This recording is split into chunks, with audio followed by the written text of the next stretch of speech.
This, of course, will be recorded, and so I will press that to now. And in fact, I can see that the recording has begun. So welcome to our Council of Governors meeting. It's Thursday, the 20th of October. Great to have you with us. And I do realise, of course, just to remind executive colleagues in particular, that the governors will have been at things for a good couple of hours by now, because they have their own pre-meet. And then we had a very productive hour and a quarter in discussion with non-exec directors, which I'll tell you a little bit about, of course, as we get through the meeting. So a warm welcome to everybody. Apologies to note. So I can see on my agenda that we have apologies from Ruth, our staff governor. Laura or Jackie, may I turn to you and ask who else has been notified to us, please, in terms of any apologies? We have Caroline Chapman. Yes, thank you. Mark, I notice is here, Mark Chambers, yes, so that's great. That's it, yeah. And I'm not sure if Raquel has joined the meeting. Can't see her. Raquel is on, yeah. Raquel's oh, Raquel, oh, wonderful. Yeah, and she's waving and Anne nodding. Forster, we were worried that Anne might not be able to join the meeting. She was travelling, so yes, she might not actually be here. Terrific. Okay, thank you. And again, Jackie or Laura, in terms of executive colleagues, I know we had a very strong intended attendance. Has that changed at all, given current operational pressures, etc.? I haven't received any apologies, Max, but I think looking at the list, we're just waiting for Paul and John to join us. Yeah. So maybe Paul Rice and John Holden, yeah? Still to come. That's great. Okay. Thank you very much indeed. All right. Well, may I open by complimenting particularly our executive colleagues, actually, for making sure they do get here. We celebrate the importance of the role of governor in our hierarchy. Of course, they're at the top. They have a right to assure themselves of the performance of our organisation and the board in particular, generally through engagement with the non-exec directors, which had just been terrific earlier on in a closed session for open discussion. And I'll share with you some of the issues that were raised there.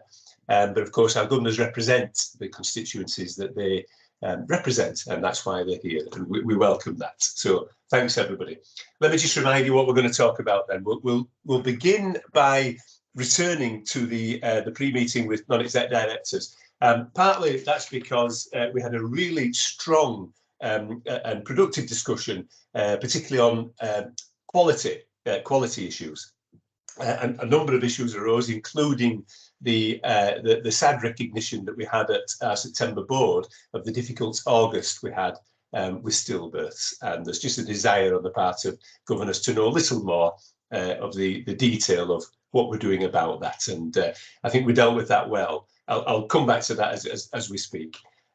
So we'll do that. And Julie is going to begin for us on what would have been the pre-meeting stuff with some finance and performance issues.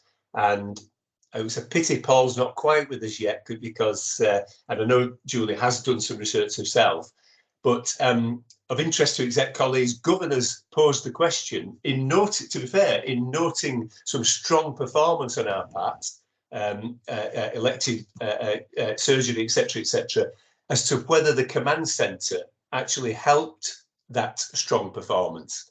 And if so, do we have some evidence of that? Is there any evidence of the impact of the command centre?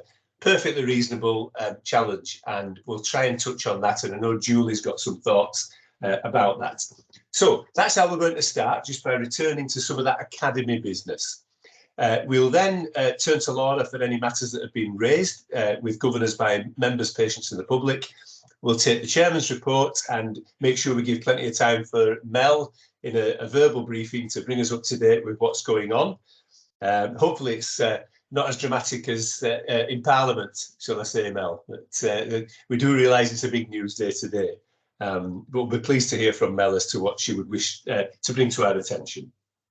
We'll move on to we have an apology then, actually, at item 9. So we'll make sure we do bring this back to you.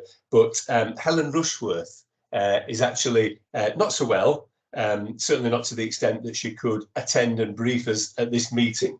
It's a shame because it's some great work that's going on at the system partnership level, Bradford Districts and Craven, regarding our citizens panel and our genuine desire to be steered by the public and for our public to be in control of the health and well-being. That's what it's about. So we promise to listen and to steer, be steered, but Helen unfortunately can't make it today. We did actually turn to Nigel Eyre, who is our local Health Watch lead, and Nigel didn't feel confident enough to talk about the work of the Citizens Panel, which Helen has been leading on. So I tell you all that because I promise that will come back to governors, because I know it will be of interest to you. At 4:45, so what's that, good hour, we need to hear from Nick Rayner. Laura, is Nick still joining us regarding the external auditor report? He is, Max, yeah, and we've asked him to join a bit earlier in light of the Citizens Panel item not taking place. So he's due to join us at 4:15. Okay, well, he might be waiting because, 4:15. Well, he might be waiting because we do need to give time to these discussions. But anyway, that's fine, okay. And then we're going to pick up on our Foundation Trust membership plan. So again, I'll turn to Laura just to bring that to our attention, but thank you to those colleagues who are engaged in that, in better engaging with our membership. We'll take the Governor's Nomination Remuneration Committee report, NRC report, and I will advise you of the outcome of the NED appraisals process. I'll be pleased to be able to inform Council of Governors that I've had all appraisal discussions with our 8 non-exec directors. I commend them all to you, seriously, for the impact that they have on our work here. And it's just a matter of me finishing the paperwork now. I've held off that until I'd finished all discussions so that I could get everything in the round myself. Submitted for your attention, colleagues, Governor colleagues, is reports from the board, Audit Committee Chair's report and the Academy Chair's reports. And of course, they place themselves at your disposal again today.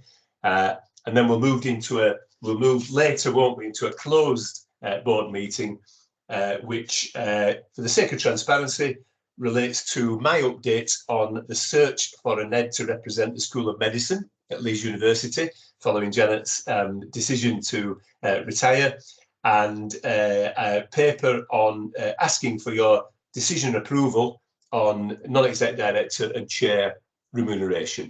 So obviously I will stand aside for that and pass the chairmanship to David to deal with that particular point. Although maybe just for the chair bit, for the non-exec director, you might wish me to be there and presenting. So we'll deal with that in closed session at the end of our day. So that's what's intended. I always start as a courtesy to colleagues to see whether are there any items of other business that anybody would wish to raise, please. So if we can get through, oh, Laura, please, yes, come in. Sorry, it's not another item of business. It was just to make you aware, Max, that Councillor Shaheen has joined us, who is our new representative from the council. So just to make you aware, she's on the call. Yeah, well said, Laura. Thank you very much. And of course, I should have done that right at the start. I did actually, of course, welcome Fozia at the earlier meeting, but Councillor Fozia Shaheen, a warm welcome to you. It's great to have a colleague from the local authority with us on our Council of Governors. And would you wish to say a moment's hello in terms of introduction to colleagues, please? Yes, absolutely. Thank you very much, Max, and thank you, Laura, for mentioning that. I just really want to say I'm really delighted to be part of the board. Really, it's something close to me personally and professionally, and as a local councillor, the hospital sits in the ward that I represent. There's a number of colleagues on the call that I have been working closely with, and a number of issues and actually work around health. So I'm just really excited about my role, and I just hope I could do the best as I possibly can as an elected member for Bradford Council, but then also as a community member to make sure our communities are reflected. Thank you. Very well put, Fozia. A warm welcome to you from us all, and I hope you're getting the message straight away that we consider governors an important part of our overall oversight process. So you're delighted to have you here. And there are no silly questions, Fozzie, I promise you. If something's said and you just think, what does that mean? Then, do please ask. So great to have you with us. Thank you. Okay, so, well, that's what we're going to try and get through. So given that we know what the content of the meeting is, are there any particular declarations of interest to be noted, please, for this open meeting? I think not. Yeah, and I'm sure if they arise, you'll bring them to my attention. Thanks very much, everyone. And we have the minutes of the meeting held on the 21st of July. So may I check whether there are any matters, please, of inaccuracy or required amendment to those minutes? So the minutes of the 21st of July. Can we take them as a true record? I think we can. So compliments again, Laura, to your team for the production of those, and thank you very much. There's no obvious errors, gaps, omissions that anybody would wish to raise. So that's smashing. Thanks very much indeed. Now we have a number of outstanding actions, 1, 2, 3, 4, 5, 6 in the list. 5 of those, I think, or 4 of those, sorry, 4 of those are shown as closed. That's actions 1, 2, 4 and 5. That's the 4 that are shown as closed. One of them relates, of course, to Helen Rushworth's intended attendance here today. One of them relates to producing a report for the November board, which is intended, People Academy stuff. One of those is from Mel's update, that COVID updates has ceased, and Mel's agreed that it should be reinstated, and that has been reinstated. And then the annual review points at the bottom of the actions there.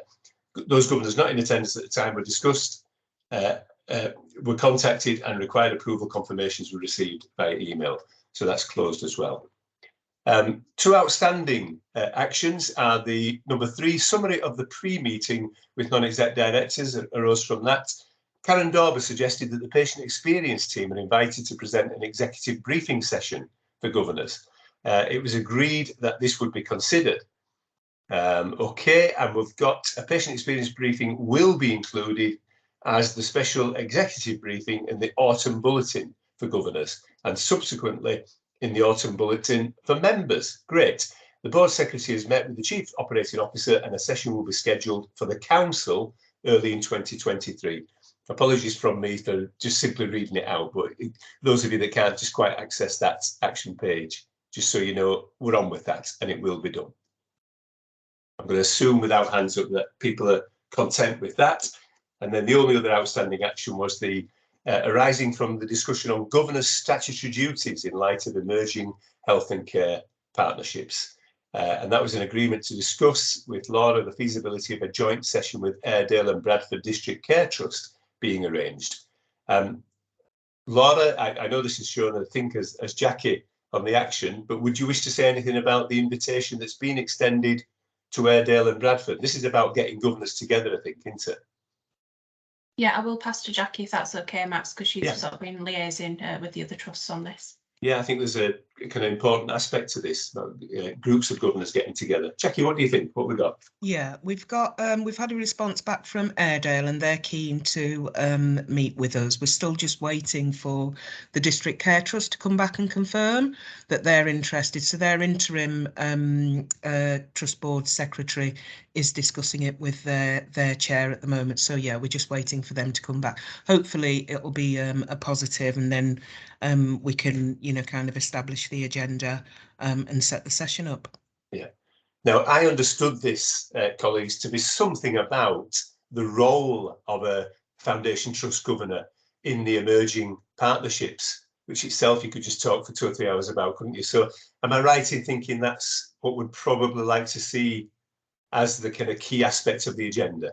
Yeah, I think so. And how, kind of as a group of trusts and governors from a group of trusts, we move forward in this new, kind of new landscape.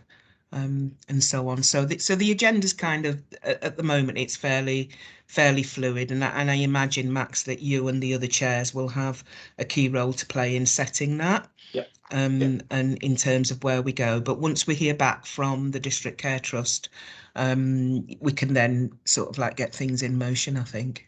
Great stuff. Thanks, Jackie. Yeah, well, I'm really comfortable with that. Obviously, governors have statutory duties related to our organisations, but it's still not really clear nationally what the role of governors are as we get into new decision-making forums. So that's great. I mean, subsidiarity still matters, of course, and things will still come back to our own board.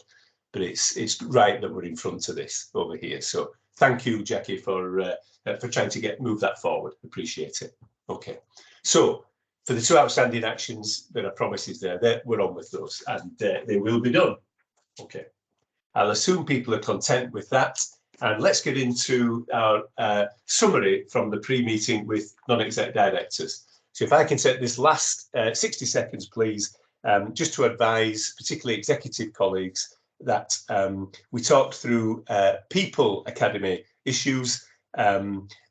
Karen Walker just had to leave us for a matter of related to her other duties, so wasn't able to stay too long with us. But Karen's great, and has said she will be rejoining this meeting if she's not already with us at the moment, actually, and would like to pick up on some of the other matters that arose. Executive colleagues, it related mainly to workforce gaps, where the gaps may be, where the losses have been, some interest in the media reporting of excessive hours, particularly, I think, on the part of junior doctors, and we're hoping to pick up a little on that. And Pat and Ray, I hope I'm not bouncing something to you without knowledge, but we're just hoping you might be able to say something after Julie, please, about the GMC's work-life balance survey and what we understand by that and how it affects us. And it's great. It's good that there's some interest from governors about that. Ray, am I right in thinking it may be you that can give us a little information on that? That's a thumbs up. Fantastic. Thank you very much, Ray. So I will come back to you on that.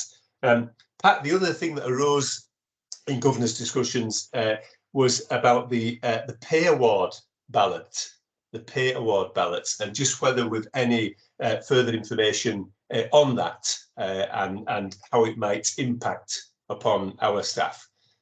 So I won't ask you to tell me immediately now, but perhaps after Julie, if I might just come to you and just ask if you could advise governors. We can pick up on any questions that governors may have. So thank you to both Ray and Pat for that. So I'll just make a note that that's Ray and Pat. And then after the people discussions, we go into quality. And we had a very good discussion around aspects related to the work of the Quality Academy.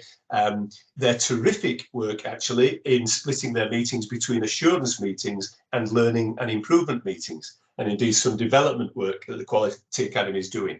And it was a great discussion because it was honest. It was honest about the number of people that were there and how do you get everybody to feel like they have perhaps have a contribution to make, etc., etc. And of course, we talked about different aspects of operational work that I don't perhaps have to repeat here, other than to say we did spend some time on the issue of stillbirths, the sad issue of stillbirths, and the recognition that we had a difficult August with 6 reported, which, to be fair, was faithfully and properly reported at board, and discussion took place.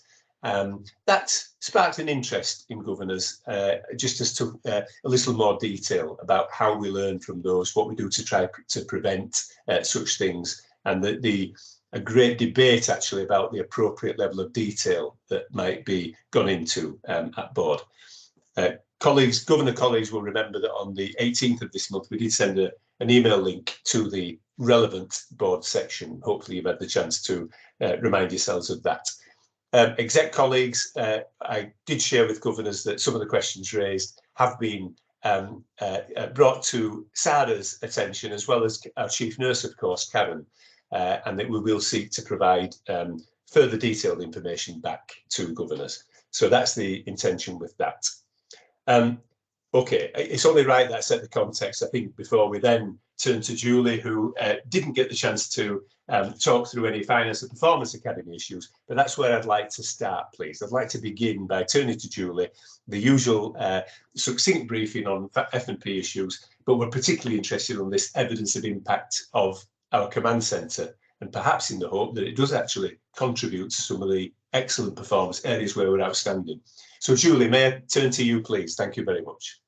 Okay, so I'll start with the command centre. So no surprises, I had a conversation with Saj. So Saj is on the call now, and I'm sure Saj will add if he thinks I've missed anything. So I had a view, which I had a better conversation with Saj when I'd had the view. So is there a direct correlation that we can measure? No. As with all kind of performance and improvement methodologies, we might be doing 20 things in urgent care to improve performance. Of course, the command centre is a really good enabler in all of that, as it is across all our improvement methodologies, but trying to pinpoint exactly what each thing does is really difficult. What we can say about the command centre is we can say it was really strong with our COVID performance. So it was really good as helping us limit COVID spread.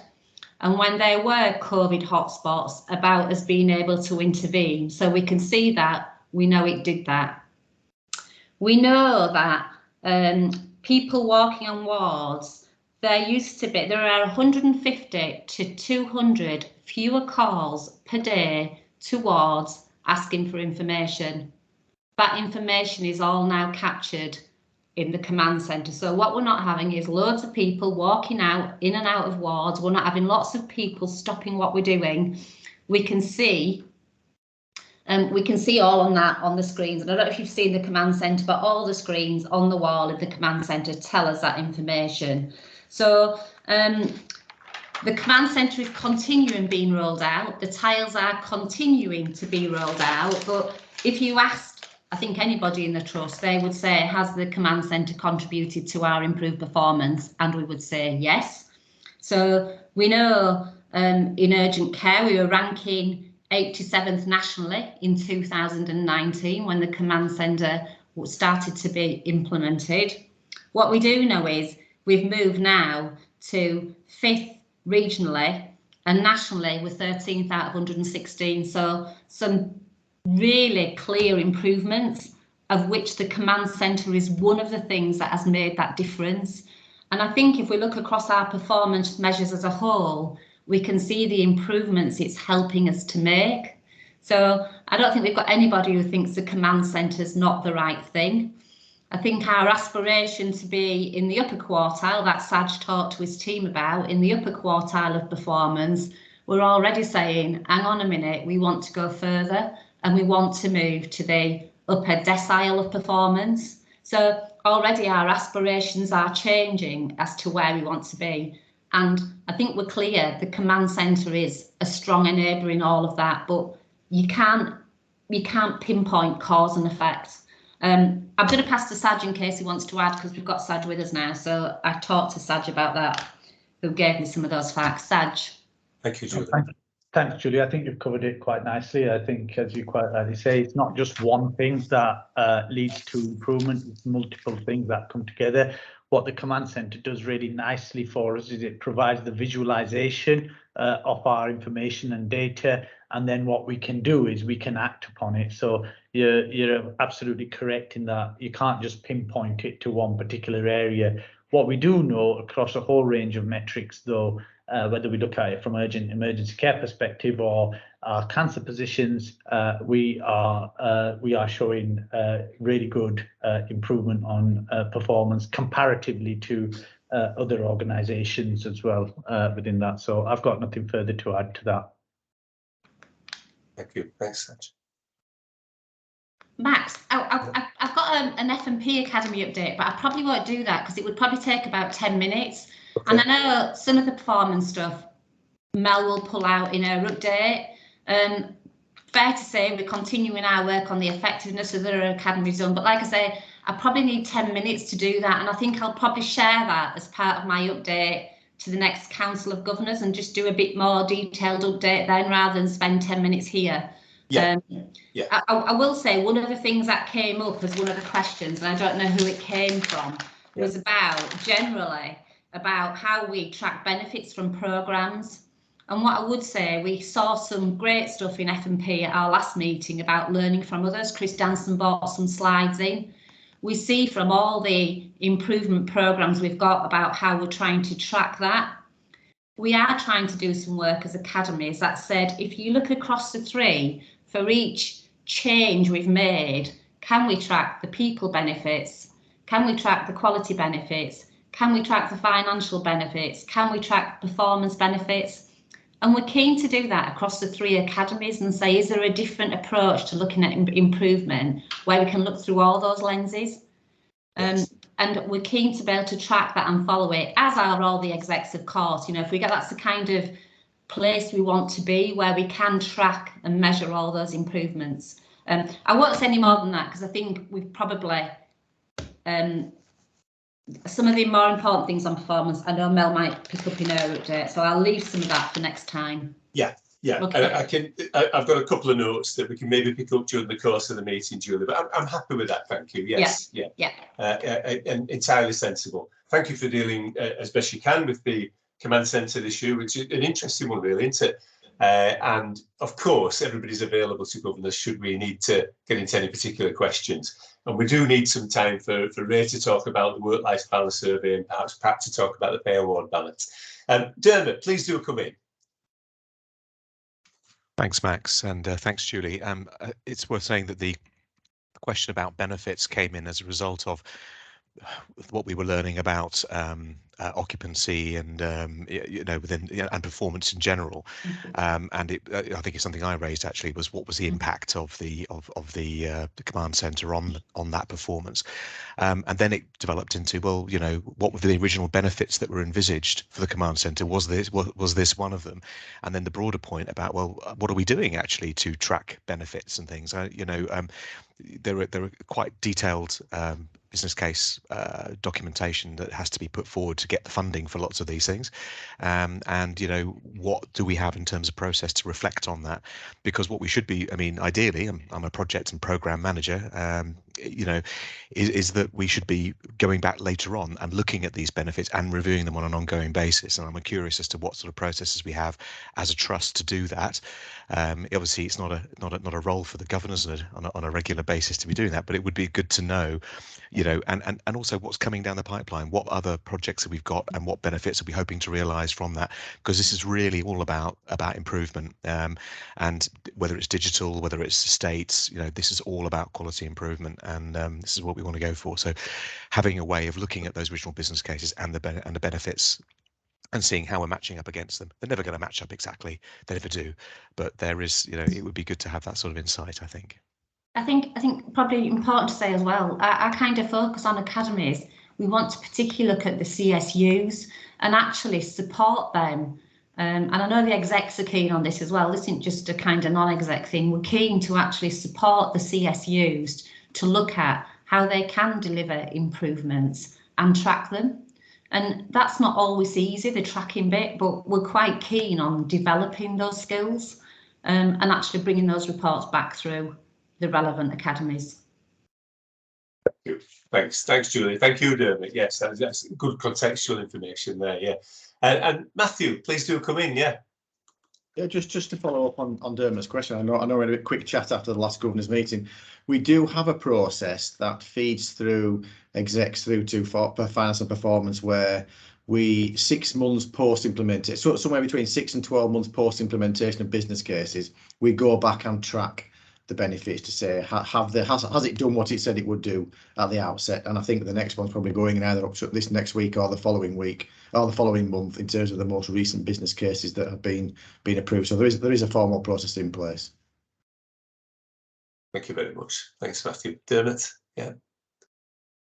Oh, I was just agreeing, nodding to Matthew's point, but I suppose what I would say is that some benefits, especially for some major transformation programs, can take a lot longer than 12 months. Electronic patient records, for instance, can take 5 years before you see the real benefits of that. So, you know, it's worthwhile reflecting on a longer term basis as well, depending on the projects. Yeah, thank you. Thank you. And thanks for raising it, Dermot and fellow governors. And actually, we all ought to be able to articulate 2 or 3 things, shouldn't we, that the command centre now does for us, that contributes to that performance. It's a pity that we can't immediately just come up with 2 or 3. And as Julie said, all colleagues working with it appreciate it and know that the visibility of that data really helps. But maybe 2 or 3 examples would not be a bad thing. Exec colleagues may not know, governors now know that we are the only one in England partnered with GE, with a command centre such as ours. So that was a matter of interest for governors as to how many others have got this. And Paul Rice helpfully pointed out a lot have something similar, but we're the only ones working with GE in England, as we understand it anyway. So, but let's try and pick up on that and see if in future weeks and months we can't just get a couple of examples of where the command centre really does help towards where we're improving, where we're doing well with performance. So pleased that was picked up. Thank you very much, everyone. Shall I turn to Ray now then? Shall we get back into the people issues? And we'll let Karen, of course, pick up on that at the end. And Ray, governors expressed an interest in the work-life balance survey. We particularly understood that to do with junior doctors. I confess I don't think I'm cited on the product of this. So if you're able to briefly tell us what this is about, I think that'd be very helpful, please. Yeah, happy to, Max. I'll give just sort of a brief summary and then happy to take any specific questions. So this is a national training survey actually run by the GMC. So even though it's an annual process, it's really just a snapshot. So it takes place between, I think, March and May every year. So whoever we got as a junior doctor employed at that time will be asked to answer the survey about their experience in Bradford. So the response rate is extremely good. So we had an 80% response rate for Bradford. I think the GMC are very good at badgering people until they do respond. So 80% is good, and I think we can be confident that it really reflects what people are experiencing. So I know there was a headline ranking which was discussed of sort of we were 63rd out of 63. So I think it's important to just understand what that ranking is about. So that is just about perceived workload. There's a bit of a combination of several different metrics which go to provide an overall ranking of perceived workload. So the 63 was mental health and acute trusts in the north of England. So our ranking of 63rd doesn't say anything about the experience or the quality of the experience. It's just about how busy it is. And I think those of us obviously work in Bradford, that's not a great surprise. We're an incredibly busy hospital with a lot of, really challenging healthcare needs in our population. So I think the fact that we're very busy is not a surprise to us. I think it's very stark when you see actually we are perceived as the busiest hospital in the north of England by trainees. But I think, that tells a story. What's perhaps more important in terms of the National Training Survey is looking at the different domains. So there are 18 different domains within the National Training Survey, and for every single domain, we are not an outlier. So despite the intensity of the workload, we are around the median for every single domain. And in fact, in 13 of the 18 domains, we've actually improved our position since the previous survey that was done in 2021. And of course, that's not really a pandemic factor because you're judged against everybody else. So we're in improving position. I think despite the busyness of our hospital, our trainees get actually a very good experience. There were some notable areas of practice, so particularly accident and emergency department. Again, we all know how pressured that is. So to be a positive outlier for educational experience in AED is a fantastic achievement. And I think that particularly Michaela Blood, actually, who's a relatively new consultant down there, who's fantastic. And I think she's led that improvement in education down there. So I think that's worthy of note. I think anaesthetics as well is a positive outlier. and GP trainees are a positive outlier as well. So there are some areas that we do exceptionally well in.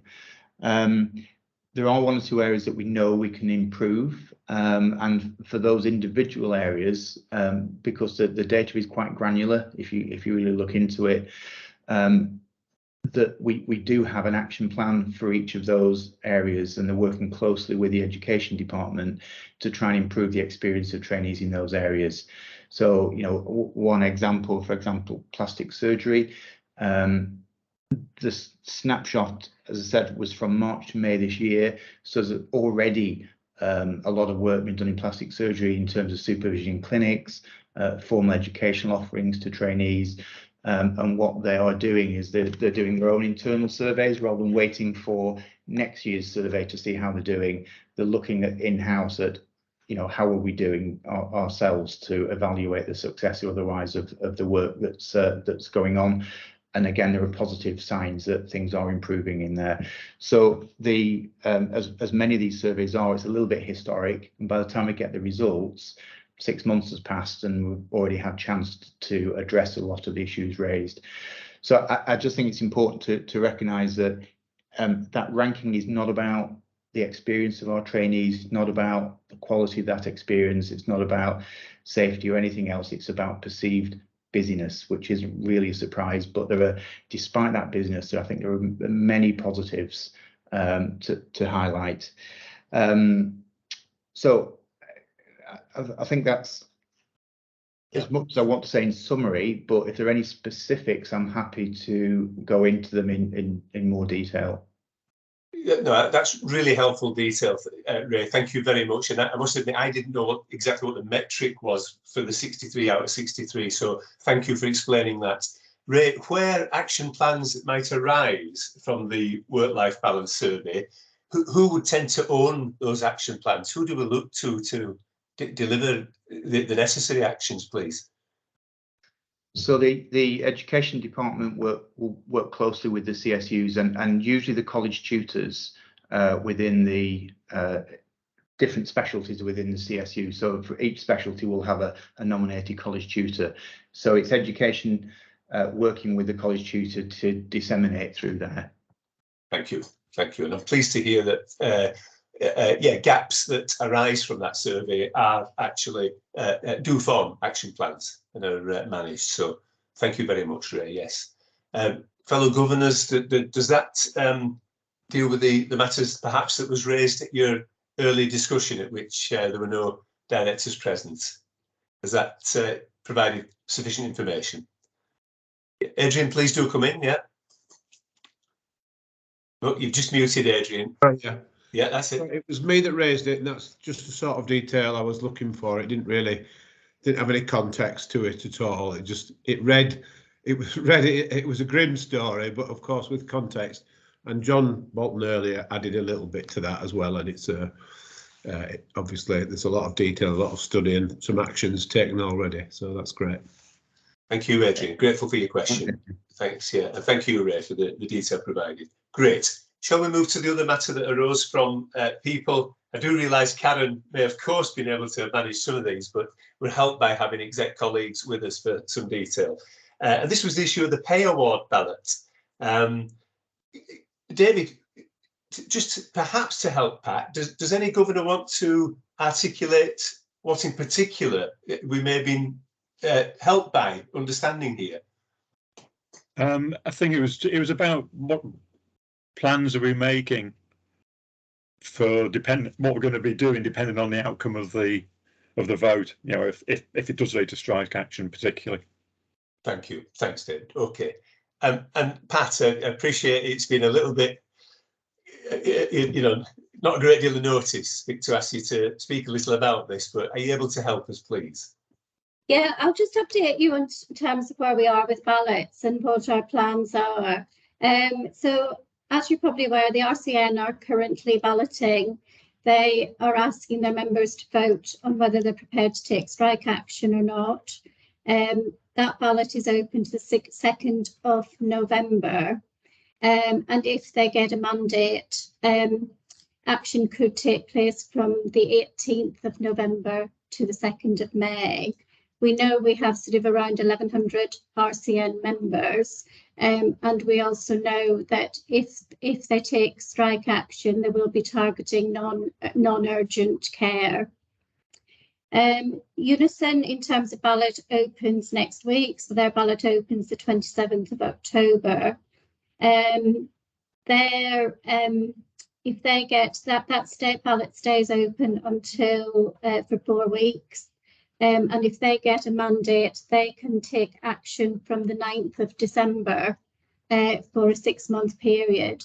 They're asking the members to vote on two issues. One, if they're prepared to take strike action or not, and one, if they're prepared to take industrial action short of strike, particularly working to rule and no overtime. We know we've sort of got 570 Unison members who are non-DOCAS, so don't pay their subs via the payroll. In effect, we're just verifying total numbers, but we know we have certainly 1,000 plus Unison members in the trust. Informally, we understand the CSP, so the Chartered Society of Physiotherapy, will be opening their ballot on the 7th of November. We also understand that the RCM will be balloting, but have no details as yet. And the BMA are intending to ballot their junior doctors, but not to open that ballot until at the earliest the 6th of January. So that's our sort of our latest intelligence as such. Once we're notified of the outcome of the ballot, we are given 2 weeks notice of any sort of industrial action to take place. So we have got sort of our industrial action plans from when we have had industrial action before. So we are currently revising those, and our sort of planning group as such will be sort of formally stood up as soon as we know the outcome of that first ballot. Obviously, in terms of what the unions are thinking in terms of action, they are sort of very much keeping that sort of close to themselves at the moment. And I think it will sort of be dependent on the sort of mandate they get. Yeah. So that's just a very quick whiz through, Max. Thank you. No, that's good detail, Pat. Thanks. So I should just pause a second and see whether any governors had anything further in mind related to that RCN ballot. Hopefully the detailed information provided by our Director of HR has helped. John, please do come in, John.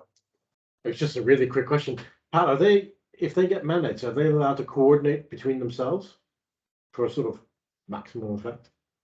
Oh yeah, yes they are, although they're all going at different times. So it'll be, but certainly from January, well, from middle of December, you certainly could have 3 unions who could take strike action on the same dates.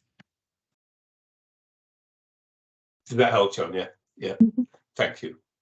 Thanks. Thank you, Pat. Yeah. Thanks very much. Yeah, terrific detail. Thank you very much, Pat. It's extremely helpful. It's assisted governors with further detail. And of course, Pat remains available to us if there's anything further arises as you leave this meeting. So before we move on from people issues, shall I return back to Karen, who very kindly, with the nature of the day Karen's got, has come straight back into Council of Governors and is available to us. And Karen, did you catch the 2 items there from both Ray and Pat? I did. Yes, yeah. I did, so, thank you. Yeah. Right, but so the microphone's with you, Karen, if there was anything you would have said earlier today that you didn't quite get the chance to with your other duties. Yeah, if you don't mind, Max, there are a couple of areas I didn't cover that are equally important around allied health professionals, so physios, octotherapy, dietetics, radiographers, etc. I was just going to point out to the governors that actually the vacancy numbers there are quite low. We have 433 registered AHPs and 143 AHP support workers across the trust. And they are recruiting graduates, but they do need to develop an apprentice pipeline. There is some recruitment difficulties there, but the priorities are around maximising retention, developing the support workers, career pathways and development focus, an apprenticeship programme, and international recruitment there. I was also going to pick up on pharmacy. I know that's been an area of discussion. There were 20 vacancies as at May across the pharmacy department. There is regular and quite successful recruitment activity, but recruitment, as ever, has become more challenging.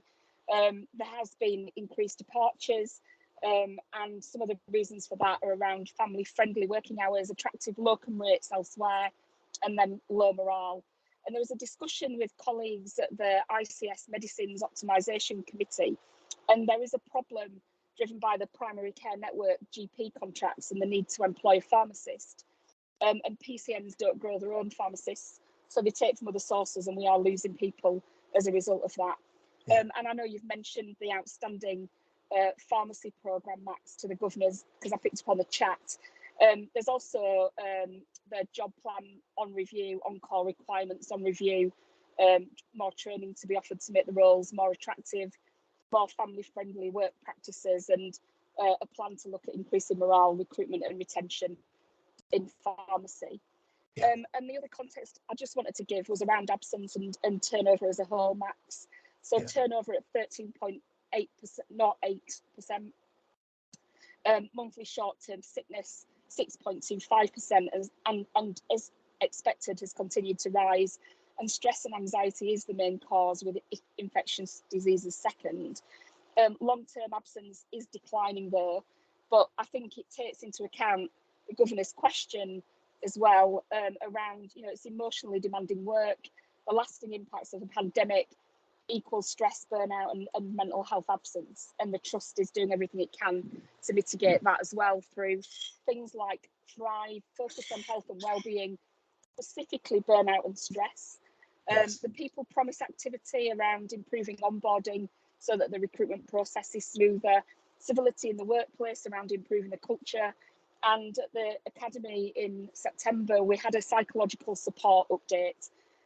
So a report from the psychologist around the number of referrals, the support available, and a combination really of prevention and response with referrals to the right resources, as well as then the looking after our people plan.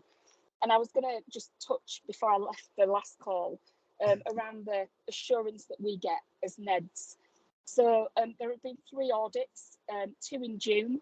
One was e-rostering junior doctors audit, and we got significant assurance from that the trust has effective and efficient rostering of junior doctors covered by the roster system.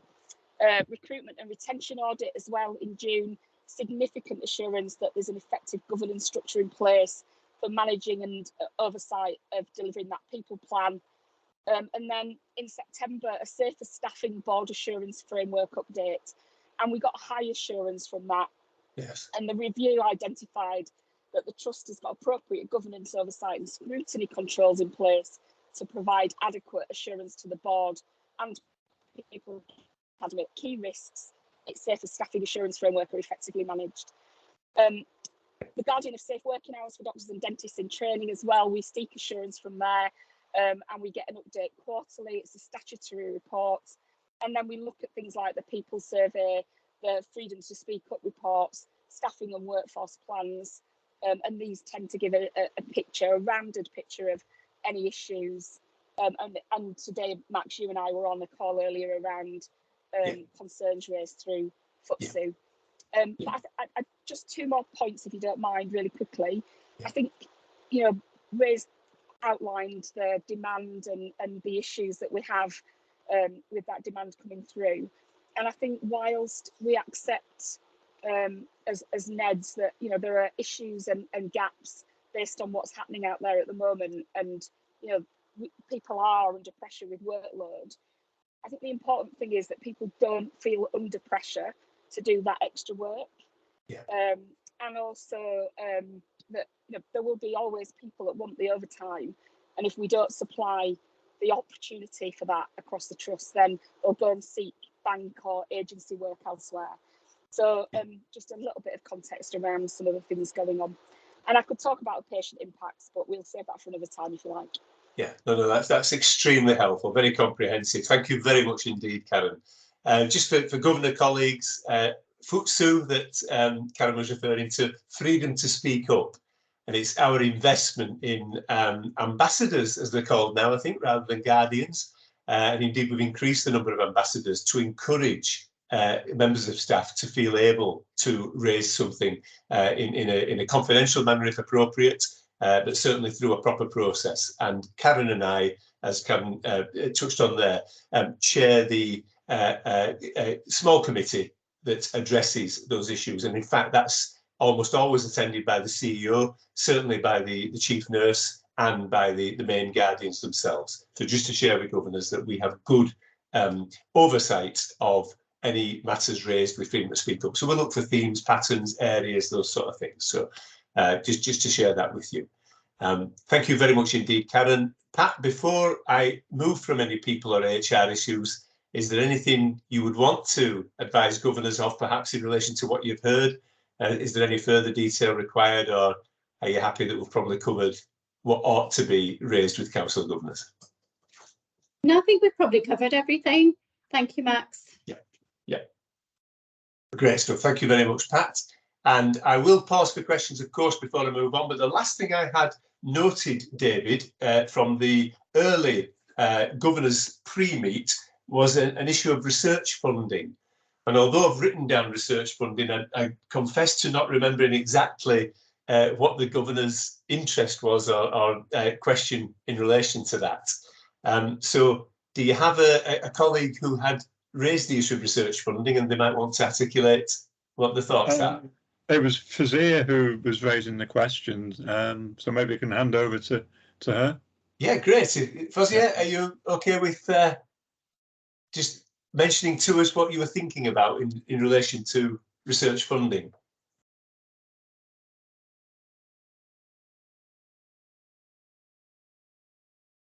And I'm now looking for Fazia on the call. She may have dropped off the call. Yeah, Max. Right, So that's fine. That's fine. Shall I come back to that? Shall I just keep that as a noted point, unless anybody else is able to articulate what the particular thinking was around that? I know it did relate to sort of finance and performance issues, I think. It was about the research funding that we've just received in the last couple of weeks. So all the joint work that's going to be carried out with the council and other health bodies in the area. Right. 50 million pounds, I think, something like that, she said. I think we got 4.7 out of the 50, wasn't it? Was that right, Dermot? That sounds about right, yeah. Okay. For health and inequalities, wasn't it? Yeah, that's right, yes. How it would impact on our understanding of that. So for health inequalities, right. I mean, we'll maybe just turn to Ray and see if he's familiar with that.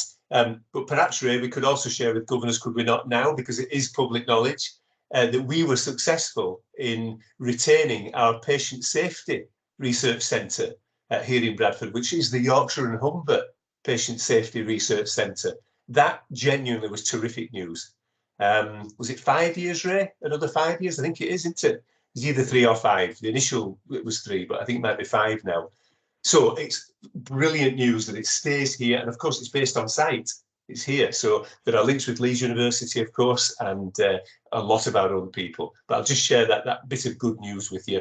Ray, should I just turn to you and say, I'm sorry if you're not familiar with the recently received, it sounds amongst partners, research funding for health inequalities. Are you familiar with that at all? Has there been any discussions regarding that?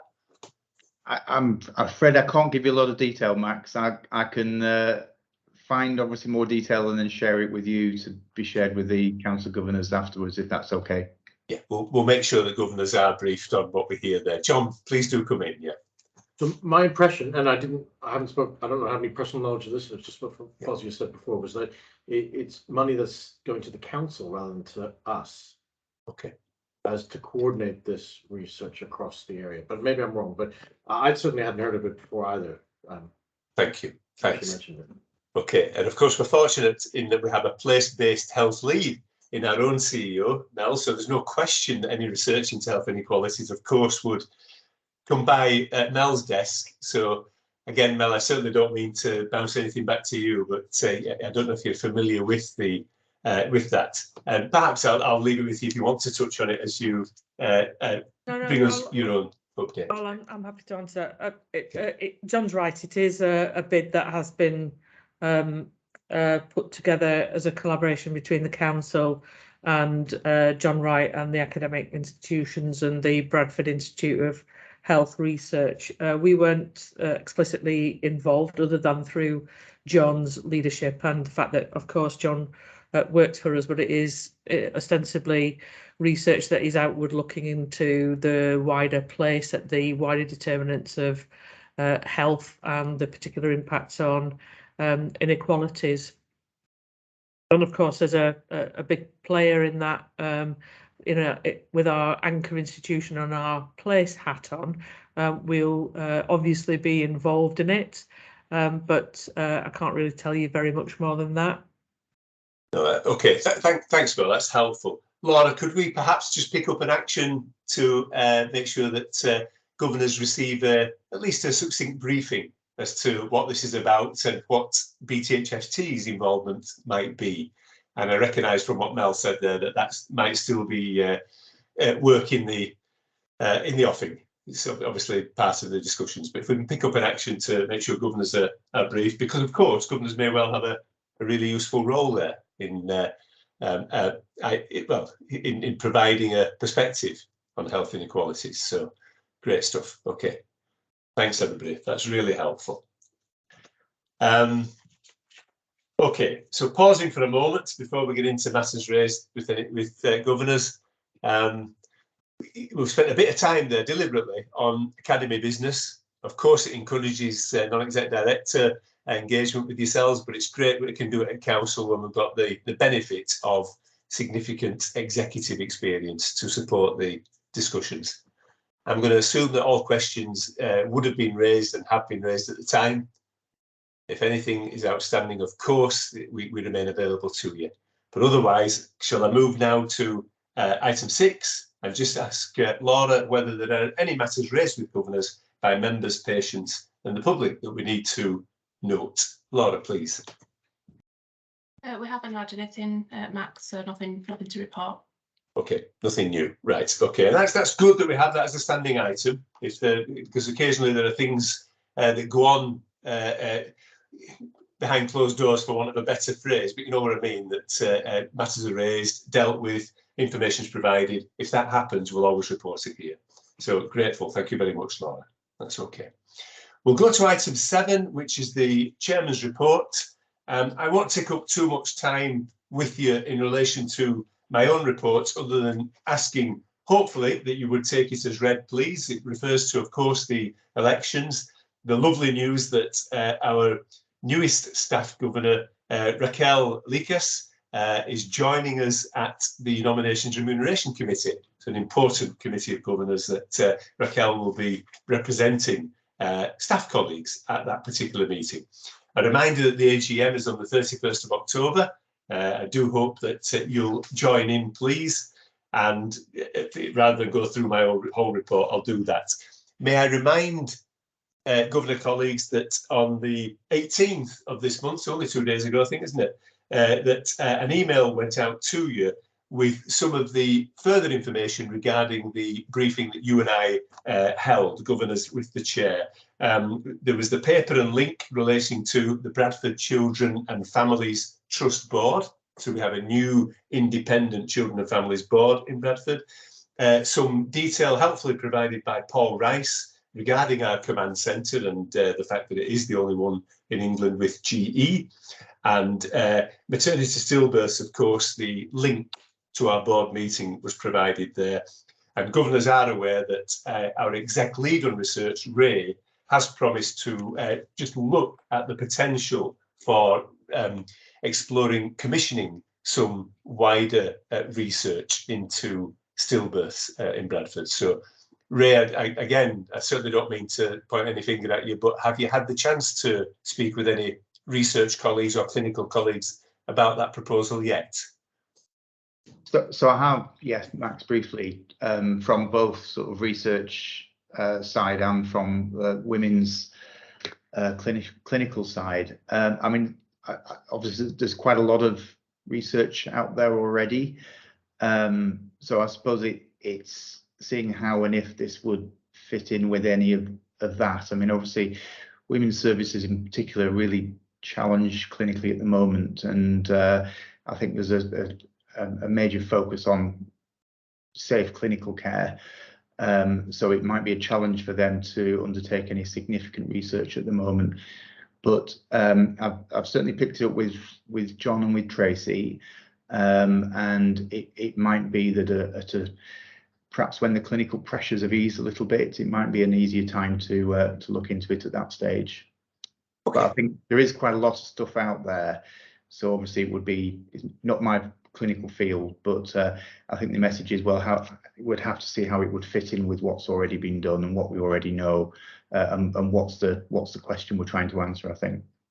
Okay, thank you, Ray. So is it accurate to describe it as still under consideration, and reasonable of me perhaps to come back to you and say in a month or so and ask whether there's any progress? Yeah, I suspect in a month or so probably there wouldn't be, just given that the clinical pressures are likely to crank up over the next 1, 2, 3 months. So I suppose it's difficult for me to tell research colleagues or clinical colleagues, you know, what they should do. I suppose it's for them to consider what they could take on and what's the question to answer, really. Okay, Ray, that's fine. So we note that it's still under consideration, and I'll come back to you in the hope that we might be able to get something going, but I recognise there's a lot to think about there. All right, okay. Thank you, Ray. Yeah. Okay, and so and the only other thing I'd perhaps bring to your attention, governors, is that my duties significantly increased related to partnership issues, of course, both at place in Bradford District and Craven and within our wider ICS. I'm taking up the chair of West Yorkshire Association of Acute Trusts from, well, Tuesday actually is the next meeting of that, and that's all chairs and chief executives of acute trusts attend that, and there's some really good examples of proper working together and sharing issues. So, and of course, Mel and I will also be in York this time next week. Mel, won't we? At a North Eastern Yorkshire briefing on elective recovery intentions. Richard Barker is as a regional lead, is the main man who's leading on that.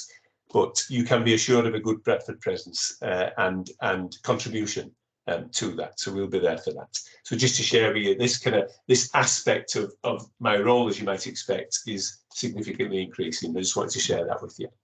Okay. So assuming there are no questions arise from the chairman's report, I do always remain available to you if there's any specific questions. Shall we turn to Mel and give Mel the chance to take the mic and bring to our attention what we need to think about? And maybe after, should we let Mel have as long as she needs, and then we'll just take a 5-minute break and leg stretch and get back to the rest of the business of the afternoon. So Mel, may I turn to you, please? Of course, thank you very much, Chair. So colleagues, it feels like a long time since July. Certainly the weather would indicate there's been a significant change, and it's not the only one, because it's been clearly a very torrid time in terms of the sort of leadership leadership per se, but leadership of the NHS in the shape of a Secretary of State. We have a new one. I'm not quite sure, unless I keep looking at Twitter to see if we still have the same one, but as far as I'm aware, we do at this particular moment. And the Secretary of State, Therese Coffey, came in to her role and described her priorities as being A, B, C and D, the A being ambulances, the B backlog, C care, D, and then another D actually, doctors and dentists. So I will start, as I usually do, with our patients, move on to our people, partners and place. So from the point of view of patients, and I'll start with the B of the ABC, the backlog. We continue to work to try and eradicate the number of patients who are waiting exceptionally long periods of time following the hiatus in our normal services caused by COVID. And our first target was to achieve no patients waiting more than 104 weeks by the end of September.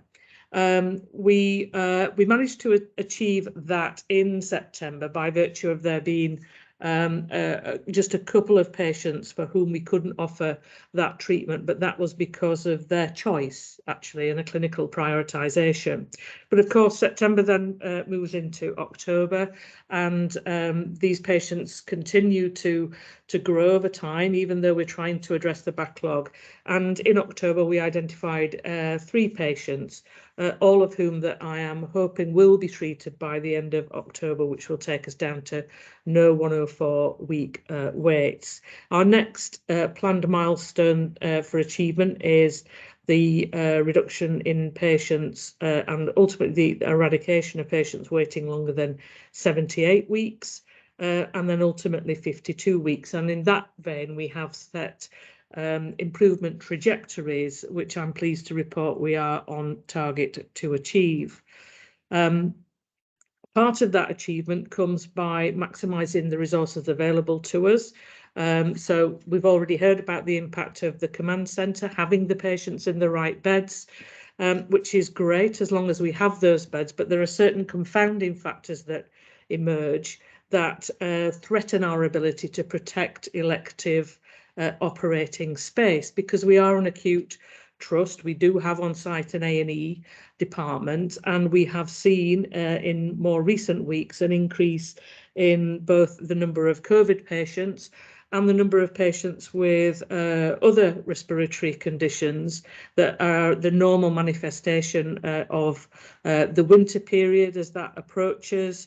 And so we've seen a consistently high level of A&E attenders, over 400. In fact, earlier this week, just yesterday, I think it was about 450. So really, really exceptionally busy days. And what that means is that to enable us to accommodate those patients, should they require admission, that does threaten our ability to continue to operate on our elective patients. At the moment, we're able to hold our own, but to help us in the longer term, and most especially as the uncertainty associated with perhaps even future pandemics, who knows?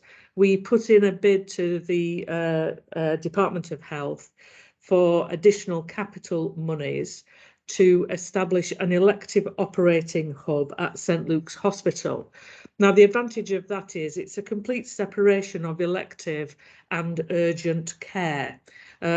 So we know that those beds and that facility is not going to be encroached upon by our need to respond to increases in urgent patients presenting through our A&E department. And happily, I can report that it was confirmed that we would receive £15 million worth of the targeted investment fund to create that additional elective surgical capacity at St Luke's, which will be a day case centre for operating. 80% of all our operating now can successfully be done as day cases, with just the more complex and the urgent work requiring admission to this site.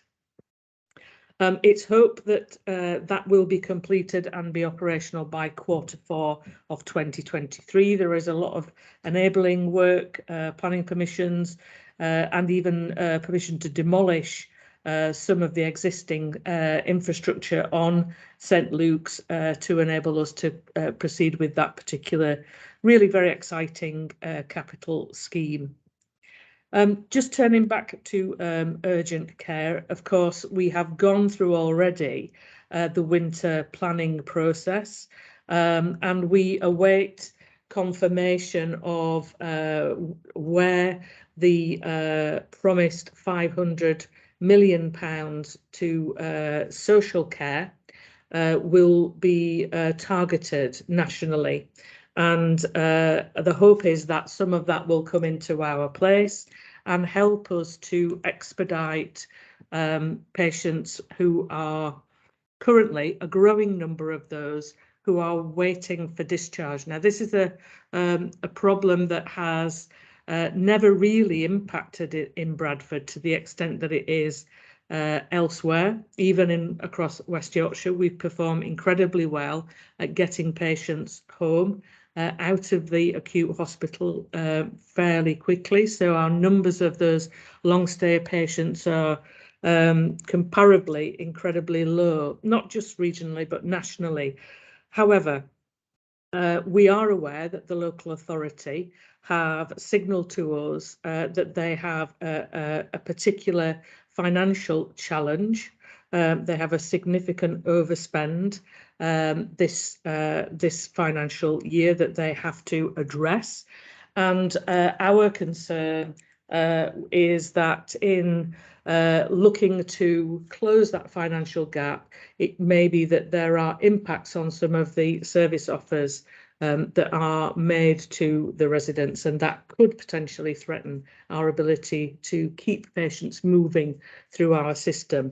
And in that regard, we're working with our local authority colleagues to try and mitigate any of those risks.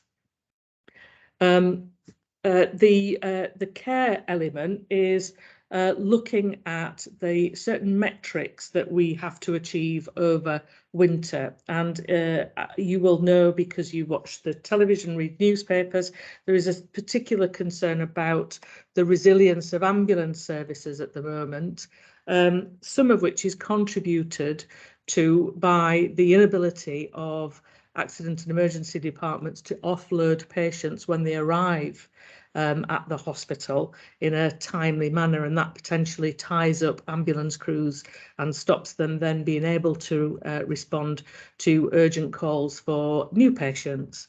And in that regard, we are working with our colleagues at the Yorkshire Ambulance Service and will continue to monitor on a regular and report on a regular basis to the board our ambulance handover times. We have agreed a trajectory of improvement.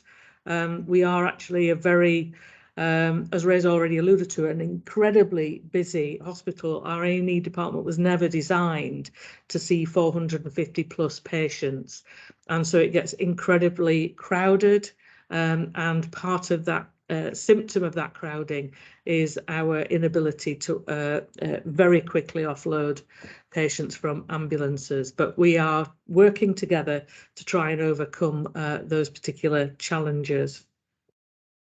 Our numbers of COVID patients are currently 49 today. I think the last time we spoke in July, the numbers were very low. I think they went as low as 8.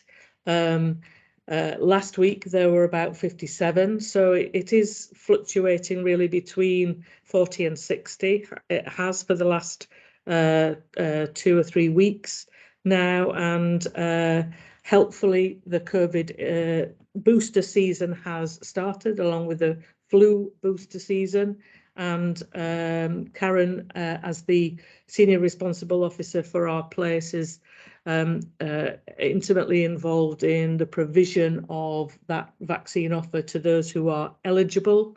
The intent is to double vaccinate people, i.e. offer the flu and the COVID vaccine at the same time, and that is an offer that we are making to our frontline staff as well. The 5th of September, we implemented a new clinical service unit structure. Even though we were embroiled in the middle of COVID, we decided that it was still the right thing to do to think about how we could change our clinical business unit structure to be what we believe to be a more resilient and effective way of operating, and that is to reduce the overall numbers of those clinical business units. What that means is that we can wrap around fewer clinical service units, a team of HR business partners, finance business partners, people who are expert in improvement and risk management, and we can expect more in terms of the efficient and autonomous working of our clinical service units, of course, with our support as the exec leadership team. Those newly formed CSUs have and will over time become more autonomous and have greater authority to make some of their own decisions about how they use their resources, and to engage all their clinical teams in producing some of their clinical strategies and ambitions and articulating those as to how their particular specialties might want to develop in future years, be that on the back of new techniques such as laser surgery, cyber surgery, use of different medication interventions, medical interventions, using external capacity for diagnostics. So essentially what we expect and want of our clinicians, who are ultimately at the top of the triumvirate of those clinical service units in terms of the leadership hierarchy, is to say, what does excellent and outstanding care look like in the specialty that you operate in? And if we are, for whatever reason, not there, if we're not cutting edge, if we're not operating in the most effective way, the most modern way, the way that produces the best clinical outcomes, then what is it that it would take to enable us to do that? So that's a really important change that has happened. Just a really good example of where clinicians are leading some of those, that thinking, is in our renal services. So just this past month, we opened our renal shared care hemodialysis facility. That was on the back of a really large donation from Sovereign Healthcare and using some of our own capital monies. But essentially what that facility does is empower those patients with renal failure who otherwise are constrained to attend for renal dialysis at set times, 3 or 4 times a week for several hours, to be able to determine, either by taking the ownership to perform their own dialysis in our unit, or even equipping them with the skills to do that at home, with our help, support and supervision. And it was really great to hear from a service user at the opening of that unit, a gentleman called Lizzie, actually a former paramedic who at a relatively young, in his 30s, developed renal failure, describe the positive impact that just taking control of that treatment regime meant to him, because what essentially it meant was he could fit his treatment around his life, his kids, and all the things that go with being 30 odd and having, you know, a young family, as opposed to fitting his life and those that he loved around his treatment plan. So that's really important. From a sort of a people point of view for our staff, another busy month. We had the Filipino Appreciation Day on the 12th of October. That's not an official thing. You know, we have international days of all sorts. This wasn't one of them. We just made it that way. So the work of our staff networks came up with the idea, originally through the nursing route actually, of saying, why don't we recognise the fact that we have a huge Filipino community within the hospital, all of whom, many of whom actually came around the same time about 20 years ago. Can we please acknowledge the incredible contributions that they have made to the life of this hospital and the care of our patients? And we did just that, and it was a fantastic event in the concourse. They put an awful lot of effort and energy into that. It was so colourful and really, really motivational. It's Freedom to Speak Up month, and it's also Black History Month. So we've been, as the month has progressed, having various events and stands. Yesterday's was Black History Month alongside Freedom Speak Up, because the theme of the Freedom Speak Up month this week has been Speak Up for Inclusion. So we put them alongside, and again, that was another great event. And to top the great events, we also held the Trust's first awards dinner, a real celebration that took place on Friday the 14th of October.